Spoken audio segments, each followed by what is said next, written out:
right, hello everyone. Ready? 1, 2, 3. Whoa! This was, is, and shall forever remain the Wheelhouse podcast, coming to you from the bunker in an undisclosed location. My name's Joel Spreadborough, Catherine Bates, Olympian, Commonwealth Commonwealth gamer, world champion, whatever. Hello. Prolific coffee drinker. You love it. You hate a coffee. You cannot Yes. stand I've 12 got a ounces of jug bean. of coffee in my hand this morning, so don't mind me. That's okay. Yeah, it's funny. It seems like just yesterday we were in Wollongong, Wheelhouse podcast. The season was wrapping up. Everyone was going on holidays. Remco was getting his shirt off and getting some rays.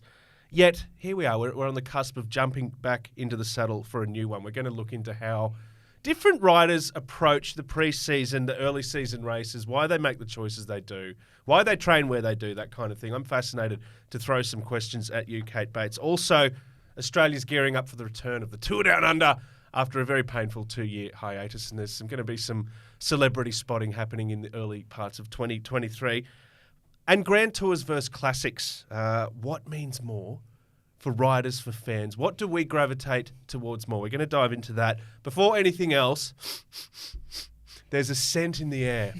I have to go into this first. There's a pleasant championship scent in the air. Is it remnants of Jay Vine in the Wheelhouse Bunker? It is. I hope that's what you're smelling. I was just thinking, I hope you didn't eat beans for dinner or something and you need to open the door of the bunker. Luckily, it's cancelling that one out. It's that pure and heroic. How good was it to have the Vines in the house? Special. Jay was sitting in your seat, no less. Yeah. So after this, you might be able to, set a new record up Mount Cootha or something. I'm sitting in a Vine bum groove as we speak. I am sitting in a champion bum groove. What a great chat, though. What pretty unfiltered stuff from Jay. Just quickly, your highlight. Look, firstly, I think when they arrived, you just knew that they were good, wholesome people. And that might not even seem that relevant when you're talking about athletes, but it is so good to see the human element, and to have them come into the bunker was fantastic. And they were both so relaxed, and you can see that they complement each other so well, and that a big part of Jay's success is the work that Bree does in supporting. But just his analytical mindset blew me away. I've spoken to him very briefly before, but never in this capacity. Yeah. But I've watched a lot of interviews that he's done, and I'd sort of formed in my mind, especially based on his esports love and reading articles, what kind of person he was and what his approach was. But to hear the way he talked about talent identification, there was a perhaps controversial comment around the disconnect between NRS, Talent ID and the World Tour, that it should be a lot more about numbers and less about the races you're winning or who you're beating. I thought that was really interesting, because I think from the outside, we look at the World Tour like it's so very sophisticated, but he described that in many ways, team recruitment is based on, heart, and the team director may have won that race before, and so they see an athlete win it and want them on the team. And I think that's a bit of a disconnect and a lack of sophistication. So I like that he called it out. That's really interesting. It's always good to hear frank athletes speaking frankly. And it seems that Aussie cyclists have a penchant for saying what's on their mind and just getting it out there. It's good. I think that the media will have a love-hate relationship with him over the years, because I don't think he'll always tell them what they want to hear. Yeah. Which is so refreshing. I love it. Oh, it's fantastic. It doesn't fit into the cookie cutter, which is always good. Well, that's good. But someone of his quality is going to back that up with, I think, a career full of outstanding results. I can't wait to see him. He did say he won't be riding the Tour de France in 2023. Excuse me? No, I'm kidding. That's okay. That's fine. But that, in years to come, I can definitely see he and Pogacar being teammates, it's and gonna be huge. 1-2 at those kind of massive tours. And in the meantime, there's so much for him to learn. Yeah, it's really cool. And he's ambitious. And a day, Pog, do you mind just dropping back and grabbing me a drink, mate, or something like that? Is that going to ever happen? It's not out of the pale. It's definitely. I think that he's super talented. Yeah, he's super humble.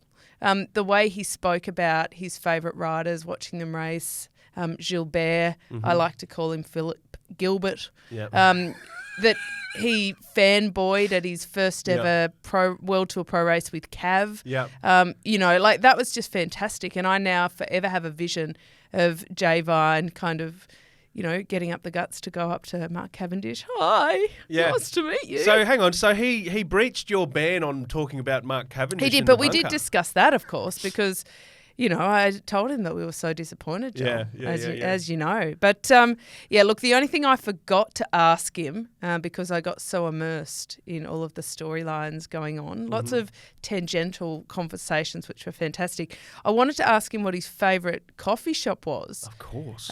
For riding in Brisbane, because he's a Queenslander. Joel. Brisbane, of course, as the Wheelhouse has declared, has proclaimed the cycling-themed coffee capital of the country. And his family are out in Ipswich because he's came from a military family. They were in the Defence Force. West of Brisbane? Yeah, so he was born in North Queensland, in Townsville, where there's a military base, and they're out in Ipswich now.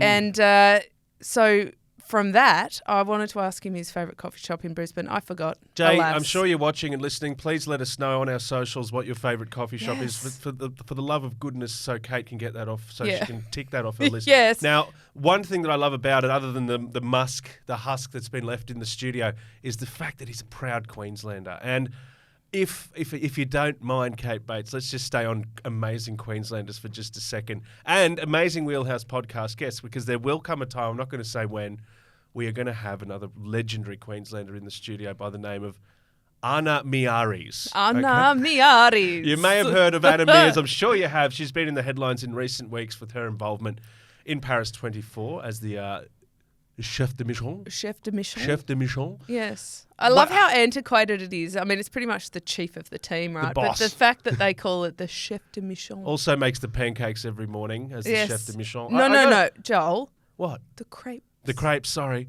Now, I love a good anecdote. The Wheelhouse podcast is all about ripping anecdotes. Now, you've got a ripping anecdote here. You were there. You were in Athens when Anna Meares won her first gold medal. Here's the microphone. Tell me everything. Oh, well, it brought back a lot of memories for me, actually, when Anna was announced as the chef de mission for the Australian Olympic team for Paris 2024. The first thing I felt, Joel, was immense pride, because I have known Anna for a very long time, and I've seen her go through the ups and the downs, not just of her athletic career, because from Olympic gold medals to broken necks, she experienced it all, but also through family, through life, having kids, getting married, getting divorced. She's had a heck of a ride. Yeah. She's already got one book. Wait till the second edition is all I can say.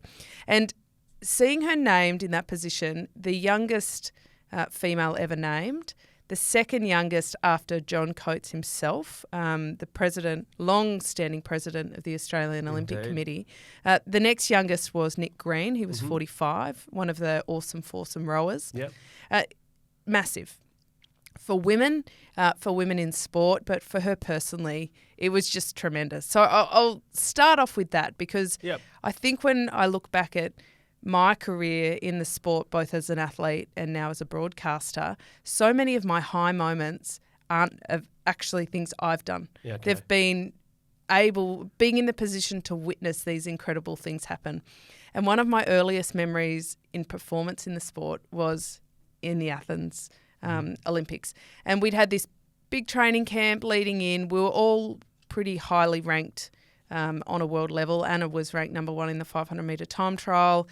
My colleague Katie McTeer and I were also ranked very highly in the individual pursuit. So you could put 2 and 2 together and say that we'd go to the Olympics to get a good result. But we were quite young, and I don't think any of us had ever really considered the gravitas of what we were there to achieve. Mm-hmm. And so we sat down in the village, because in an Olympic village, they broadcast every sport. There's a channel for every sport. There's no commentary, but just a live feed so you can watch it. And we sat down on the first night of track cycling, Katie and I on the couch to watch Anna race. And Anna not only won an Olympic gold medal, but she also broke the world record. And Katie and I looked at each other and, pardon my French, said, holy fuck. Yeah, there it is. And we just paralysed almost, because that was the moment for both of us that it just really hit us what we were there to achieve and the gravitas of what Anna had just achieved. Yeah. And it was just this incredible moment where everything changed. We went from it being any normal competition to realising that in our hearts, in our imaginations, in those of our family, the Australian public, something had changed and it was different. I get goosebumps even talking about it now. It was such a special moment.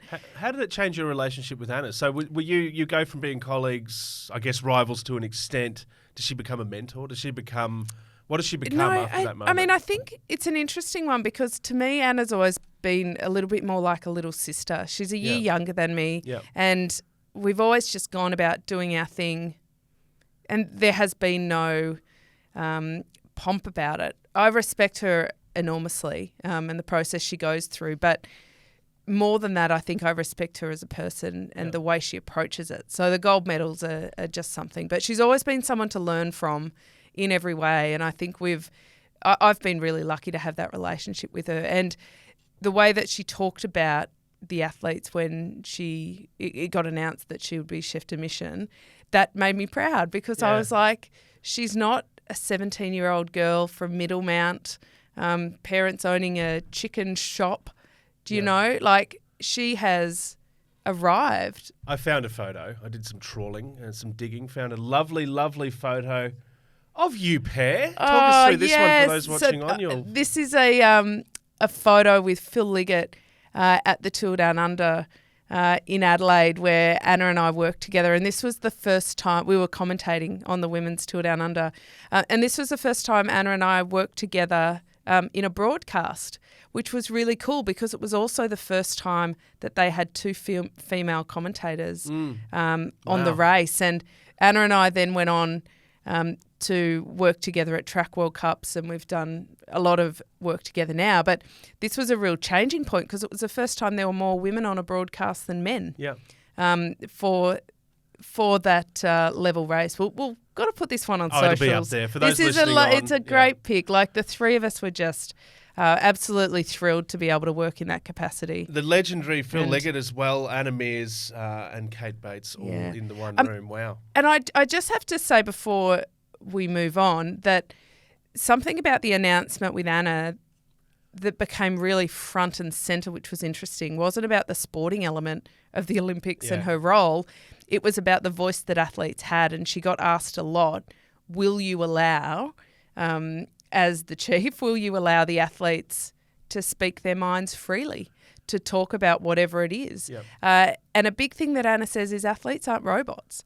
You know, they're living, breathing, they have opinions, they're intelligent. You've got to let them have that. And I think that in itself is a really big step forward for sport in Australia, anywhere really, where you can no longer say sport and politics don't mix. No. They do. Inevitably they do. And I think under Anna's leadership there'll be a really pragmatic approach to allowing athletes to be heard, but also, you know, striking that right balance. Yeah, it's well said. And look, that's the political side of sport has always been a thing. It's not like it's just emerged. There's just a bigger forum. There's bigger audiences. It's everywhere now. It's such a bigger thing. We're seeing it at the FIFA World Cup. We've seen it over the past few weeks over in Qatar leading up to that. It's just more of a thing. I'm interested in what she said about expectations of athletes from a performance point of view too, because when it comes to the Olympics, athletes are... They're promoted to us as world beaters, as they should be. So the expectations are naturally high from the public. But she's kind of, to an extent, just tempering them in advance. It's, you know, I often get asked about Olympics when people find out I'm an Olympian, how did you go? And I still say, and I hate it, but I still say I only got fourth. And if I change my perspective a bit, and I think if any of the kids got fourth at an Olympics, oh my goodness, I would be like the proudest parent in the world, and I would be telling everybody, and Absolutely. So ridiculous, right? Yeah. But because you're in the bubble of it, you just it's just another event. You have essentially let people down if you don't walk away with a gold medal. Even if it was never realistic to win it, it is a strange one. Those expectations are soaring, and that's not going to change. It's going to be the same. But I like what Anna said. Even from an athlete's point of view, it's good to know the athletes to know to not put that sort of pressure on them. Exactly what you're speaking about, because fourth is ridiculously brilliant. Well, it's an incredible achievement. And to just very quickly hark back to our chat before about Jay, that's why he differentiates himself from a lot of the other athletes. There is the emotion there, but he's also very black and white with the way he analyses performance and goals. And I think that there is room for that. Yeah. No, you're not a robot as an athlete, but you do have to decouple the emotion to a degree, or you burn out, or it's too much.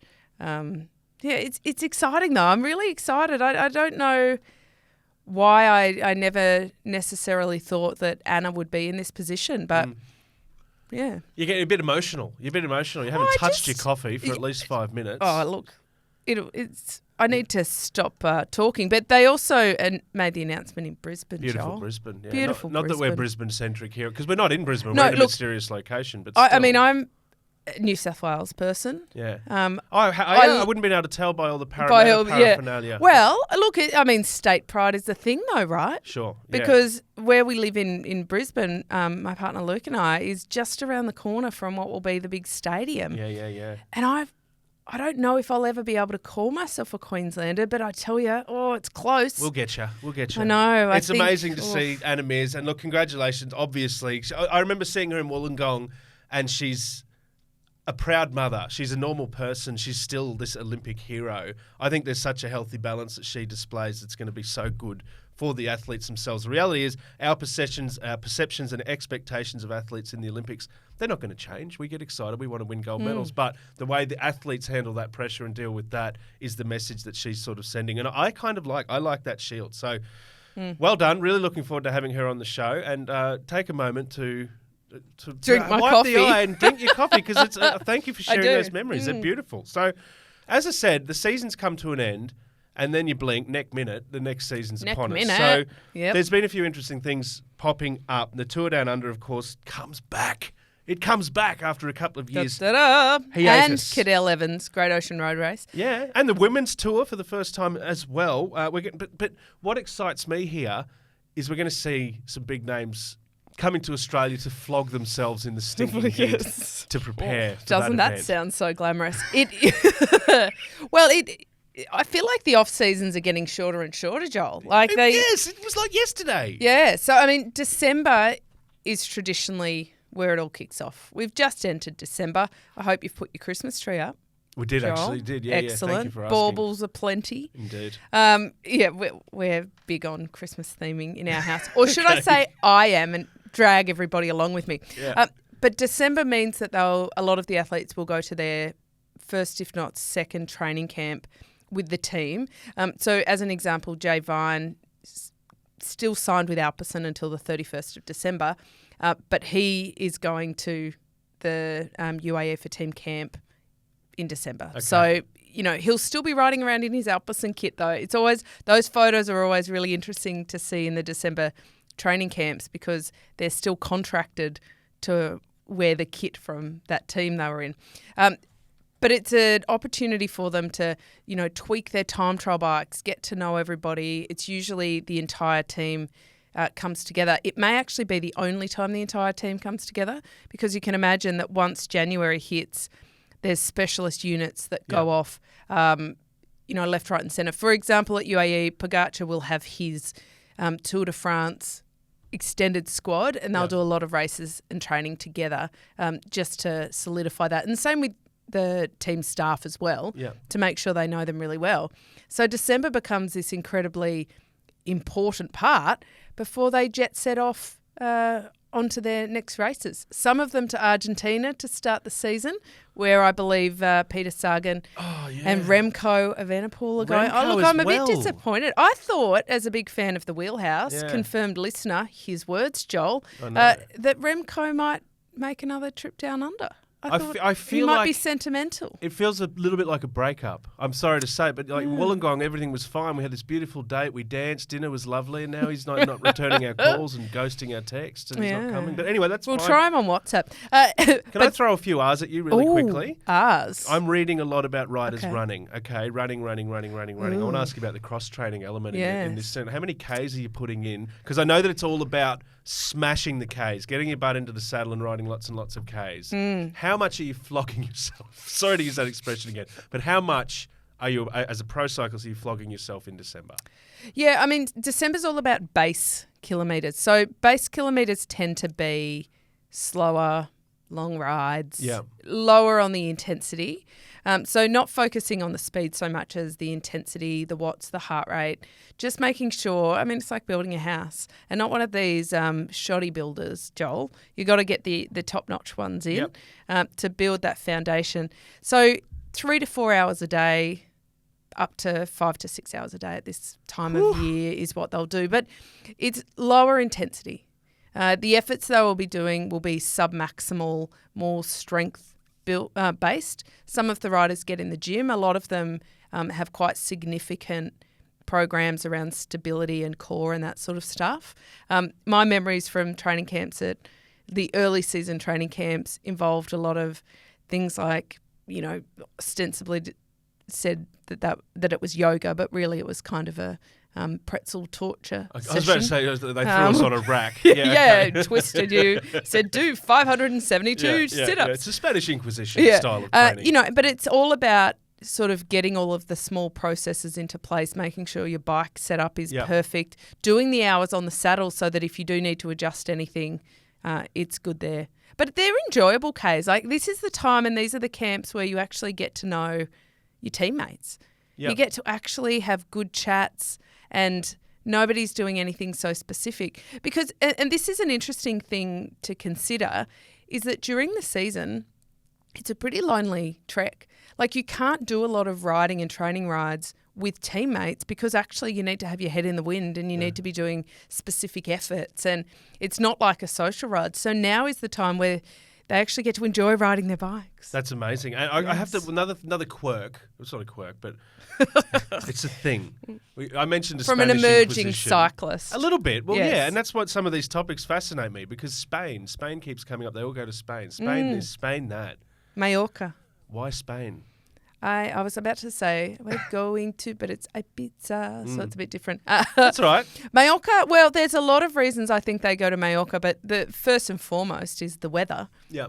Because 300 days of sunshine a year in Mallorca. I actually reckon the camps I've had there, I've experienced every 65 days of rain. But, you know, maybe I bring it with me. And also the government realised that it was becoming a cycling mecca, not just for professional athletes, but for cycling, tourism and holidays. So they've put a lot into the roads, beautiful road surfaces. The cars are exceptionally respectful of riders. So there's a safety element. So it's a massive safety element. Great. Okay. They've got incredibly world-class medical facilities, which is a little bit of a quirk for a small island.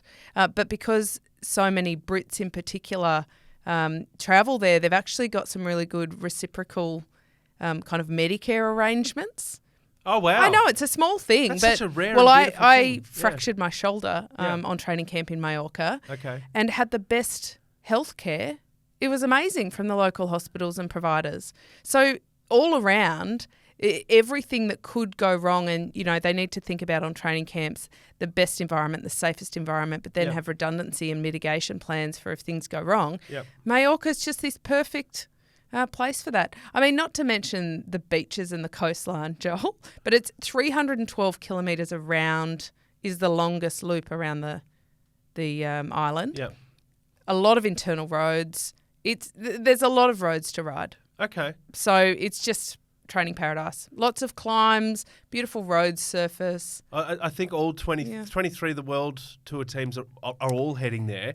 Australians and I think the USA athletes are exempt from going to Spain. I was reading about that. Yeah, look, they try to not get the athletes to have to fly back and forth too much. Right. Okay. So that's just time in the. Yep. Yeah, but I mean, and a lot of the reason for them going there for the European athletes, and especially the Northern European athletes, is the weather. Yeah. Like, you can't realistically string together 5-hour training days if you're in Norway or Sweden or even Holland, Germany. Like, it's tough to do. The Aussies don't have that problem, but they do, with like Jay heading for the UAE camp, they do have to tend to things like the technical side of things. Okay. And get their 472 new kit pieces that they're going to get. All that sort of really important stuff. It never stops. It's I got to say, not a lot of time out of the saddle, to be fair, getting back in, pumping out these massive training rides, then embarking on a 9-month season. But it's exciting. It's good. It's good for us. Well, you mentioned running before, and I have seen a lot of comments from a lot of the athletes that they're doing a little bit of running. A lot of running. Yeah, I've been reading about running. Yeah. I run like an elephant. Like, I am not built for running. I did try it. It would only cause more injury and a little bit of heartache. So it's interesting. Remco is a rider who rates running. Well, he was such a good football player. So I think for him, running is pretty natural. It's just what he does. But it's just about doing something different. Like, cross-training, really good for cross-training is cross-country skiing. A lot of them do that. Yep. I'm yet to meet a pro cyclist, and please somebody call me out if you know one, who's big into swimming. But swimming would be a really good way to do it as well. Okay. But, opens it up. I mean, they'll stop running as soon as the season starts. As soon as training starts in earnest, there is no room for swap the spikes for cleats and get on the bike. Yes. I love that. Well, you've mentioned weather a bit there, sun. You've mentioned the warmer, the milder conditions in Spain. But the issue of climate change is out and about, as it well should be, and cycling is making some noises about its action plan, the Climate Action Charter. I think there's 80-odd signatories already on that. But I want to talk about a big problem, according to, and I'm just going to do my level best here with Guillaume Martin. Guillaume Martin from Cofidis has come out and just and literally put a very burning spotlight on Grand Tours. So he's written 2 books. The latter, here we go again. La Société du Peloton goes deep into ecological issues and especially Grand Tours. And he's not just talking about the impact, the carbon footprint, which is obviously a huge part of it, but the riders themselves and some of the conditions that are increasingly oppressive that they're riding in. He's saying it's basically not sustainable. Well, I mean, can we just hark back to the fact that this young gentleman has a master's in philosophy? Very smart. I mean, it's a very French thing to do, right? Like, they do, a lot of them study philosophy, but it's quite cool.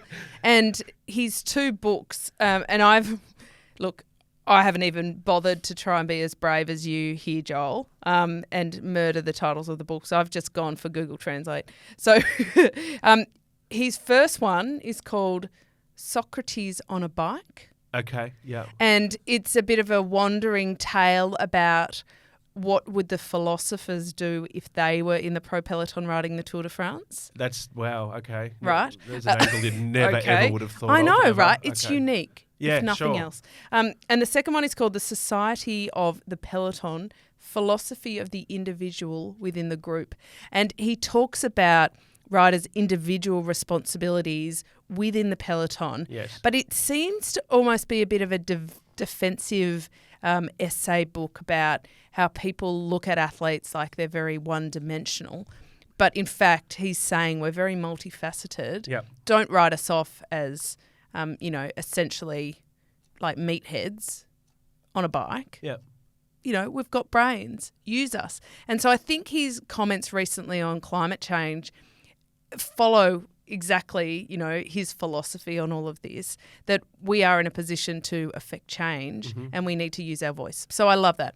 So what we've done looking at these comments, because he's spot on about how climate change can really affect the Grand Tours. Yes. Already this year, the use of ice vests, so ASO were having to deploy water trucks Yep. to water down the roads because the road surface was so hot it was melting. Extraordinary scenes in Right. it too. It really was. And- it was a heat wave, like record. I don't know if it was record. I shouldn't say that, but very, very hot. Let's say that. Yeah, way. and there were stories of athletes getting very severely burnt through their jerseys Yep. because even though they are UV Yeah. material, protective material, you can't put enough sunscreen on a back through that for these long days.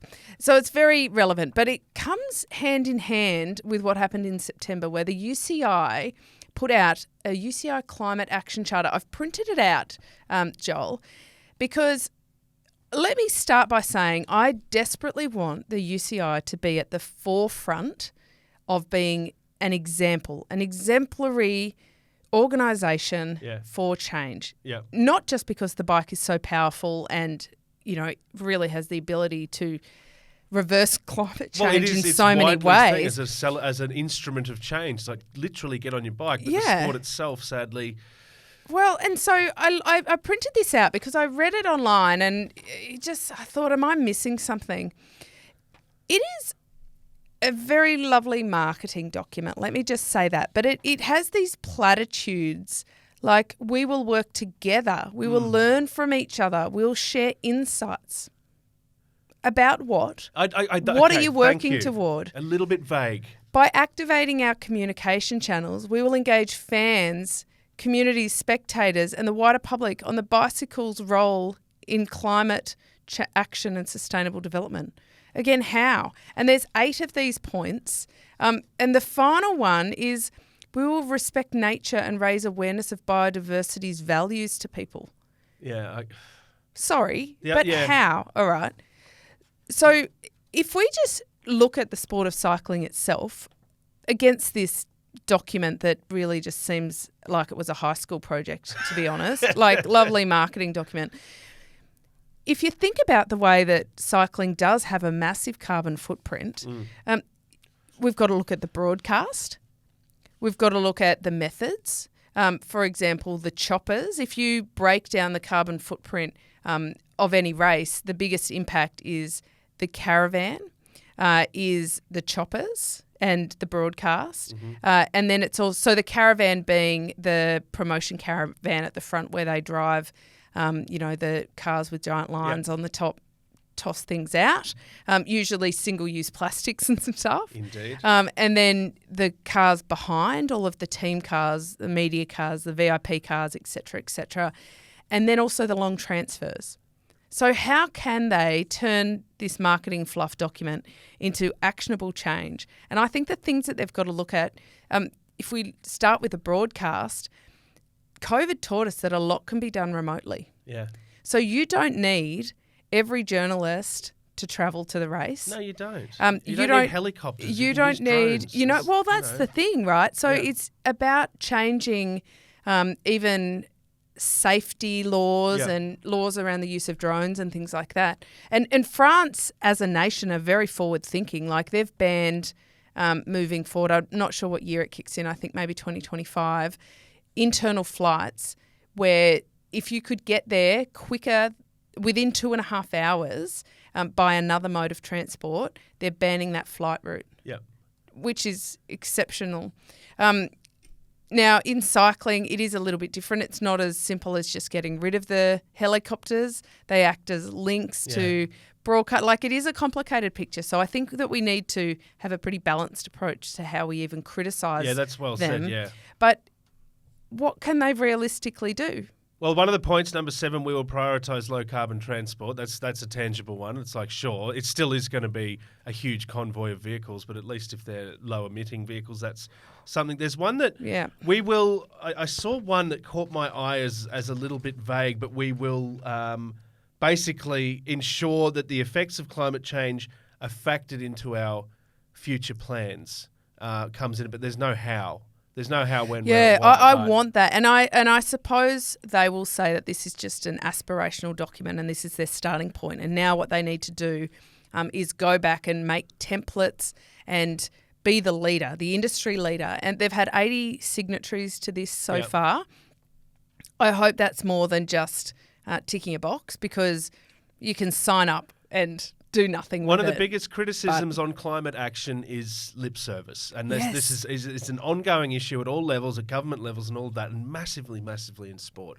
Formula One's a shocker for it, but obviously they've got a lot to work out. Well, But Formula One, they talk about lessening their carbon footprint by using sea freight rather than flying, so they get a lot of the car. That's a big deal.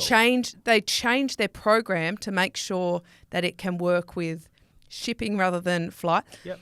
Are the UCI prepared to change the cycling calendar in line with that? That'll be a lot of pushback around that. But that's the thing. There's a lot of stakeholders needed. There is. And the thing with climate action in general is that there's so much compromise involved. And on this level, in Grand Tour cycling, we are talking about the fan product and how we get to enjoy it and tune into it from wherever we are in the world. But it's just one of those things that is going to have to work out. The spectacle may diminish slightly if you're watching from afar, but that's par for the course, I guess. I understand that the UCI is now working on a carbon calculator to roll out to all its stakeholders. So event managers, planners, teams, national federations, so that they can, as a first step, understand their carbon footprint, because you have to understand it before you know how to fix it. Indeed. But there's some pretty obvious easy wins. Less travel where possible. Less transfers where possible. Race organisers, it's a wonderful thing about the Tour Down Under. They go to Adelaide, they stay in Adelaide. And a lot of the starts are very close to Adelaide. Reduced transfers. None of these giant transfers requiring planes and whatnot. Exactly. And that's it's a beautiful pretty obvious way to spectacle. do it. Martin has said it. He says that it is undoubtedly necessary to amend the way in which we organise these major competitions.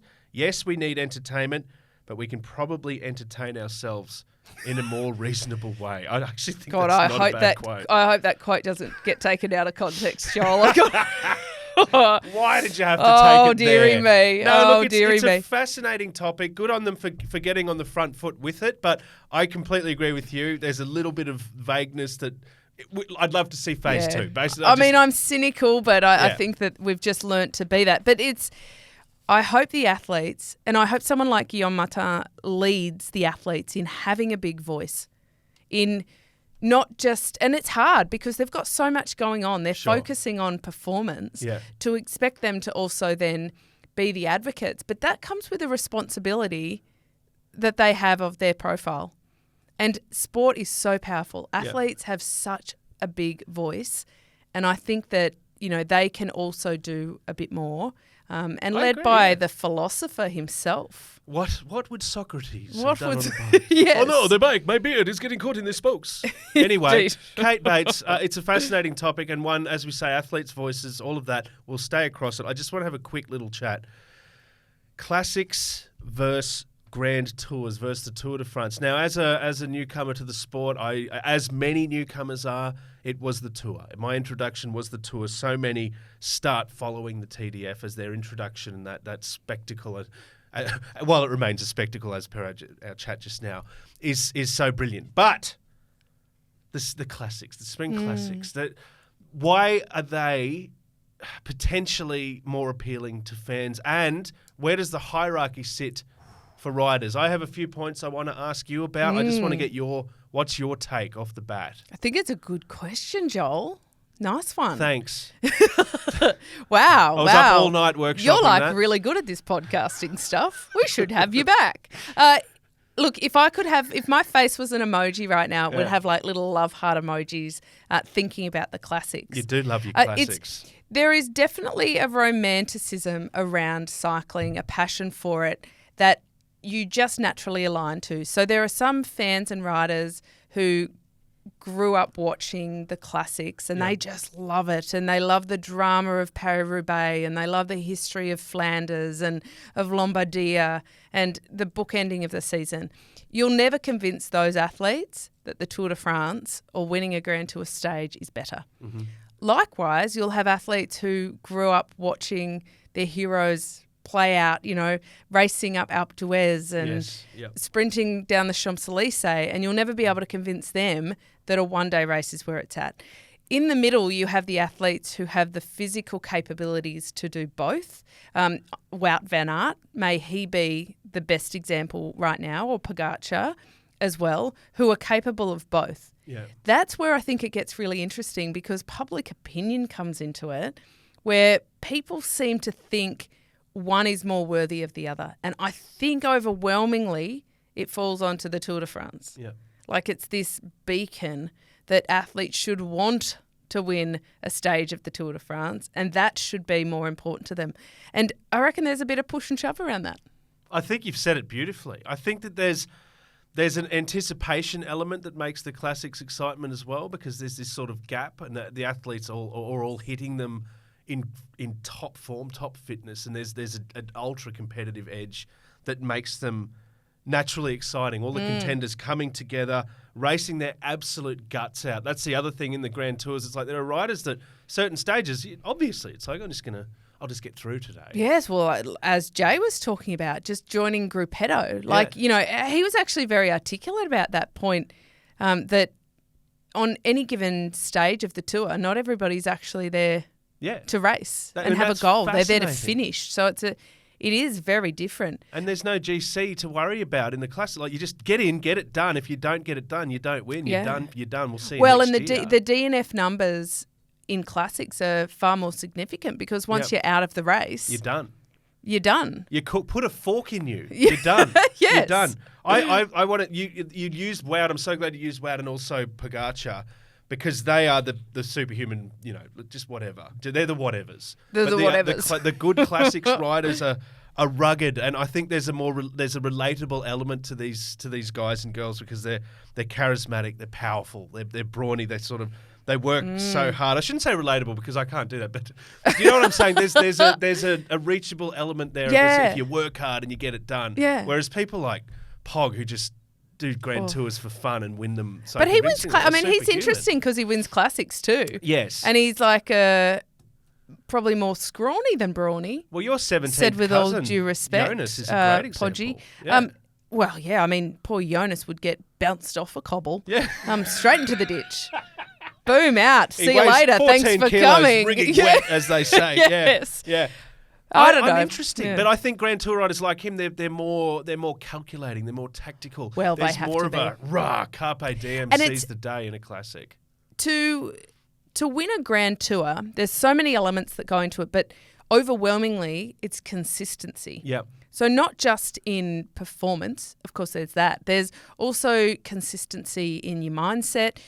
Day after day, you're getting physically exhausted, mentally exhausted. Of course. It's about just keep on keeping on. It's a slow burn. You know, it is, and it's about doing as many things right as you can. Yeah.